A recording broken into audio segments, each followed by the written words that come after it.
Welcome to Byte-Sized Tech, where we like to blend casual conversations with some, insightful discussions on latest in technology and gadgets.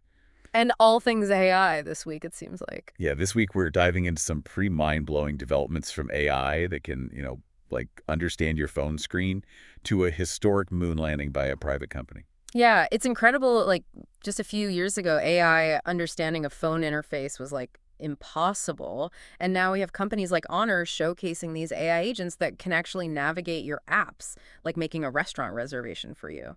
Wow, so it's like having a personal assistant that just lives inside of your phone. Right, You exactly. just tell it what you need and it does all the work. Yep, clicking through apps, filling out forms, all that stuff. All the stuff that we usually have to do. Yeah, that we don't want to do. Exactly. And it's not just Honor on this.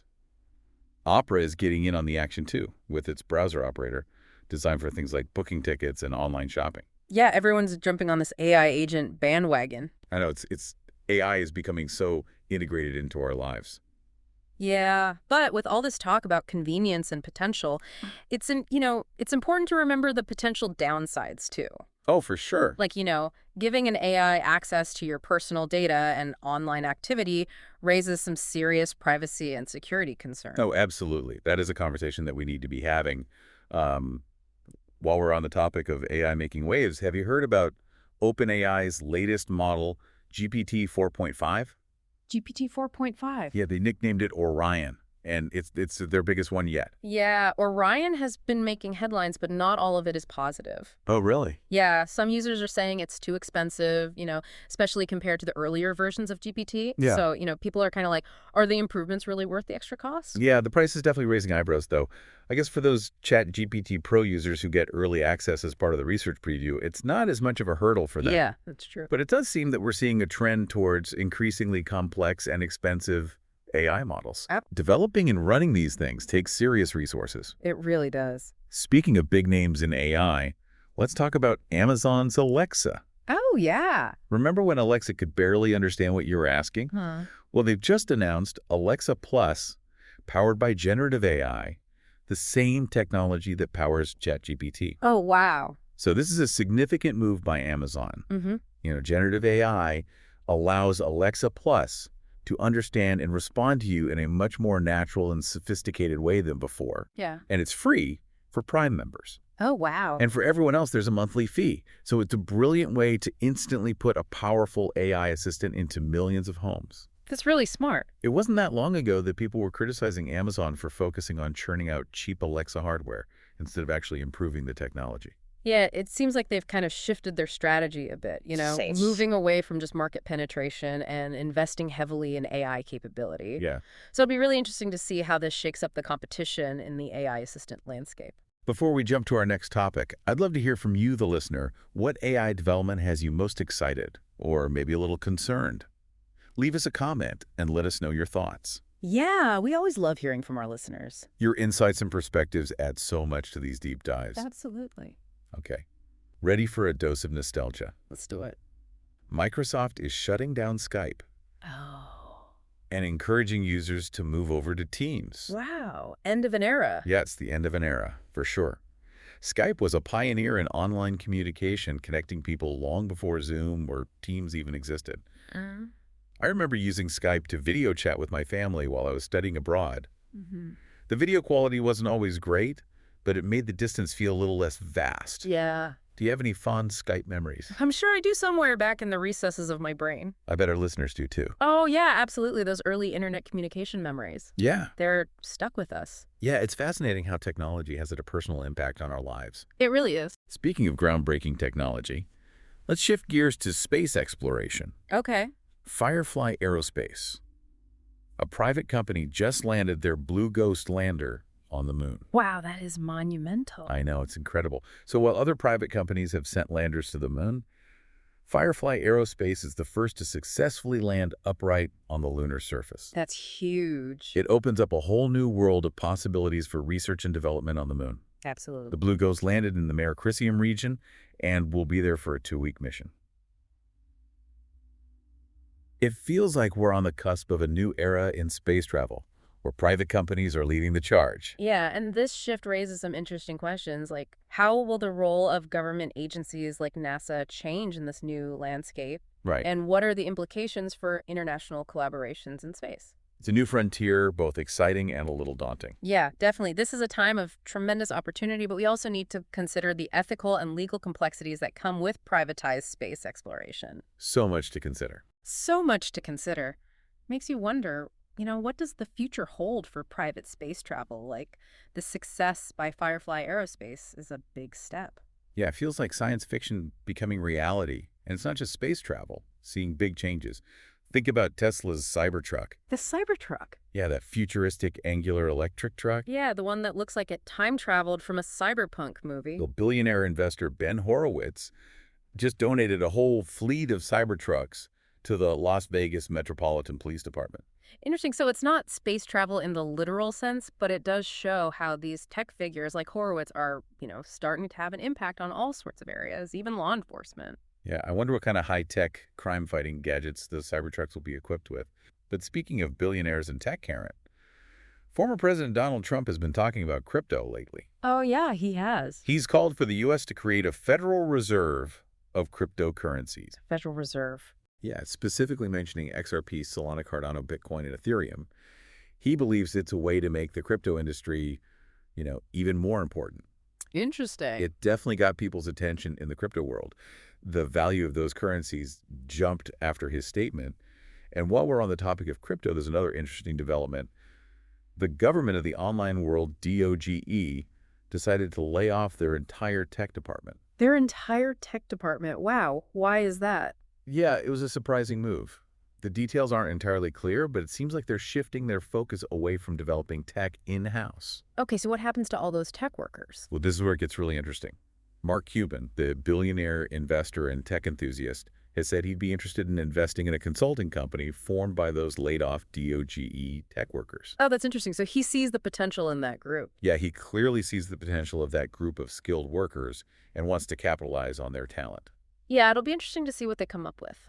Yeah, I'm sure they'll come up with some innovative solutions. It makes you think about the human side of all this tech progress.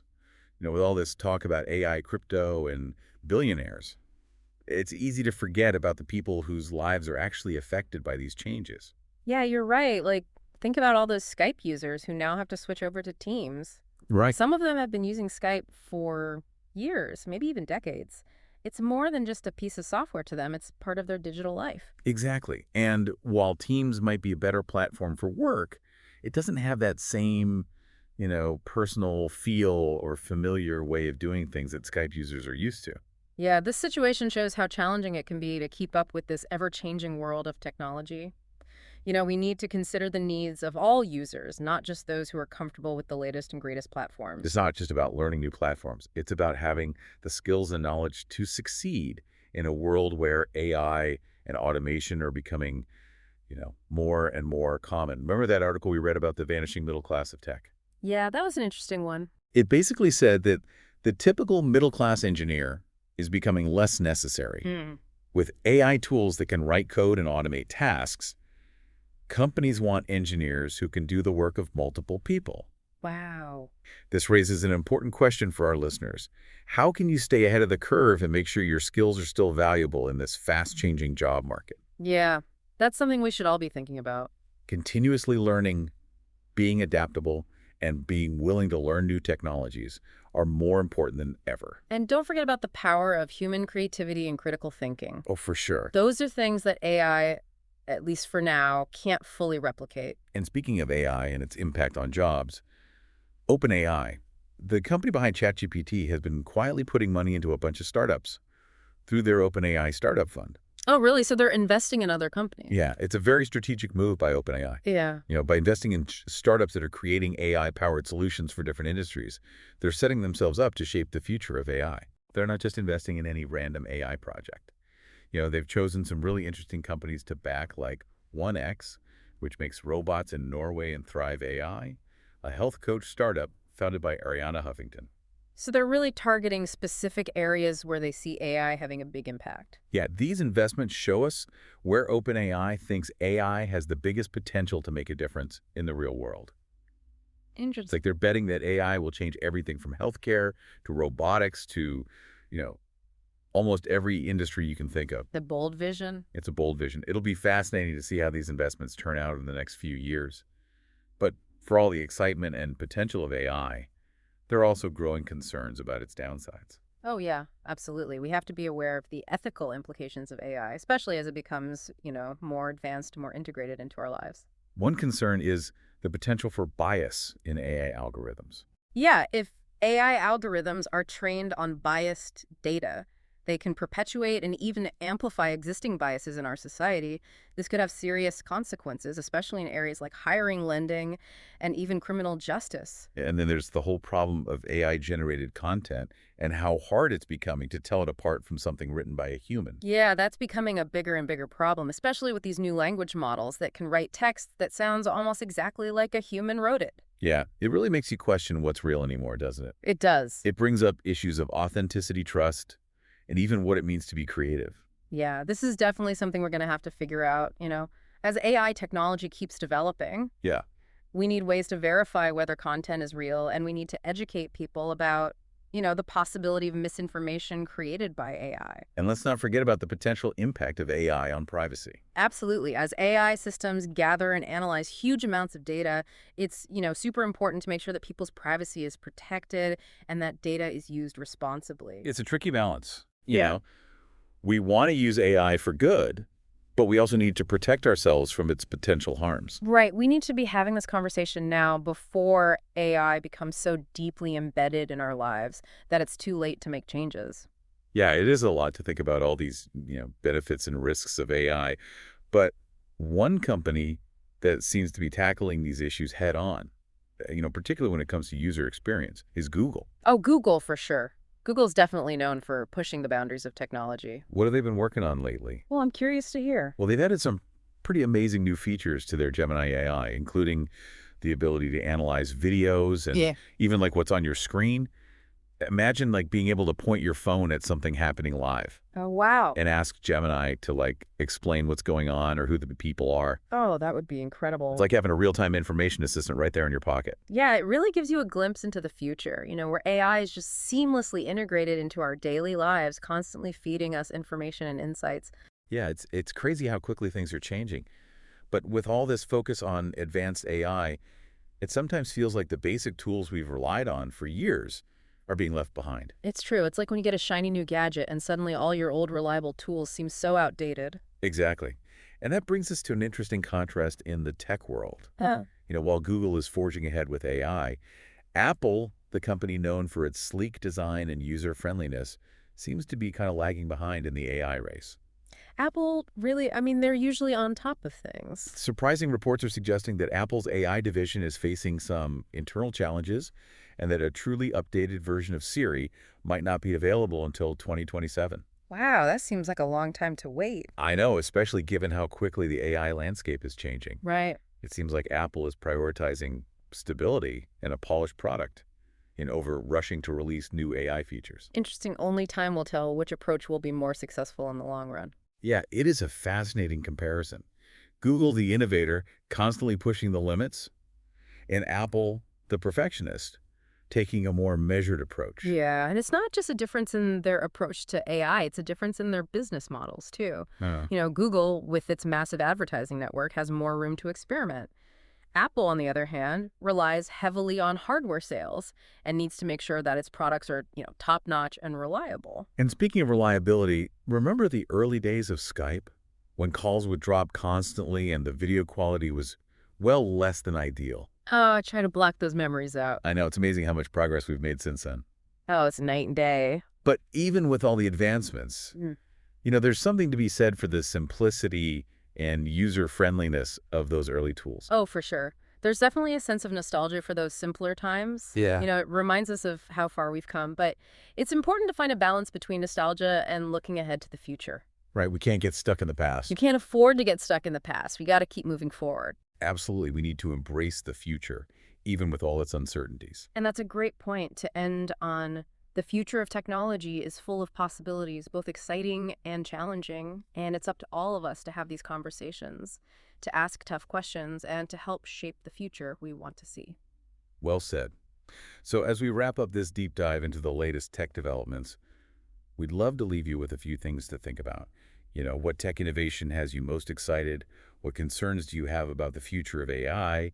And how do you plan to stay informed and engaged as technology continues to shape our world? Thanks for joining us on this journey of exploration and discovery. Absolutely, thank you. We appreciate your curiosity and your willingness to delve into the complexities of technology. It's been fun. Thanks for tuning in to Bite-Sized Tech. If you enjoyed the episode, like, comment, share, and subscribe for more fun tech discussions.